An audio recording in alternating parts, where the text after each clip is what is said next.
Hi friends, ఒక్కసారి ఈ video చూడండి. తల్లి తన పిల్లల కోసం అన్నీ త్యాగం చేస్తుంది, కానీ చివరికి తన తల్లి చనిపోయే స్థితిలో ఉన్నా కూడా రానిడుకులు. కొడుకు మీద పానం గుర్తుందా? నీకు ఎందుకు వాళ్ళ మీద అసలు వెళ్ళిపోతుంది అర్థం కాదు. మరి ఇంకేంది మరి, వాళ్ళది వదిలి, వాళ్ళది గురించి వదిలి.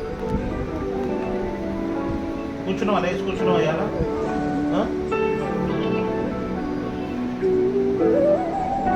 ఆయాసం అవుతుందా ఏమన్నా?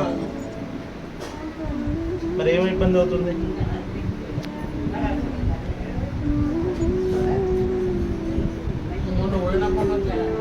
ఆ రోజు మంచిగానే ఉంది కాక, ఆ రోజు మంచిగానే లేదా? నేను ఆదివారం రోజు వచ్చిన సార్ కదా, ఆదివారం మంచిగా ఉందా లేదా? ఆదివారం రోజు మంచిగా ఉందా లేదా?